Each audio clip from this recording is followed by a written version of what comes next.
let's tax the bads. So we're getting more money from taxing carbon. Okay.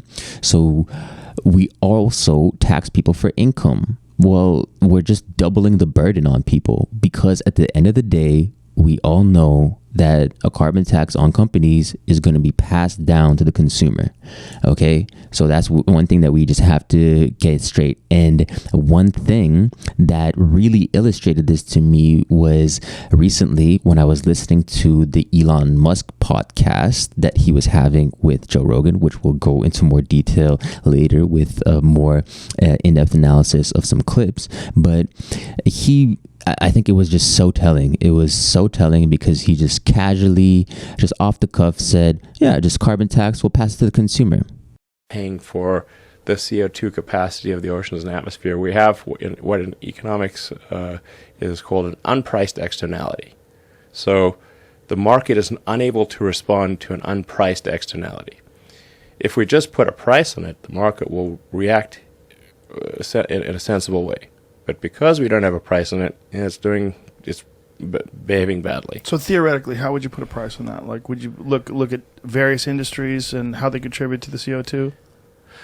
Yeah, I mean, just put it at the point of consumption. And tax it. It ends up being, electricity and gasoline, pretty much. Now, you could make this a non-regressive tax. You could say, like, okay, well, what if somebody's, like, driving around a lot and they're low income? It's like, hey, great, give them a rebate. So it's like, hey, give a tax rebate. That's the way to do it.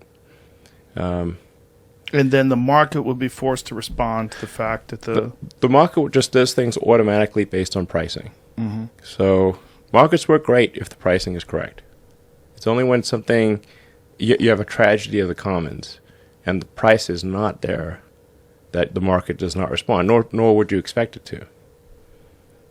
So we'll just pass to the consumer. He just said it nonchalantly, didn't even bat an eye when he said it. And I found that just just so telling and just so gross. Like this dude, which I won't get into more detail right now. But again, you have Elon Musk right there. He just said it right there. Just pass to the consumer. We all know what's going to happen. It's going to come down to me and you and the average individual.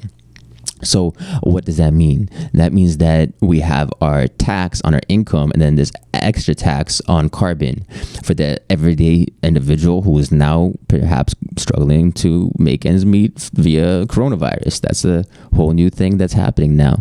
So we have more taxes, and that's why revenue neutrality is actually really important here.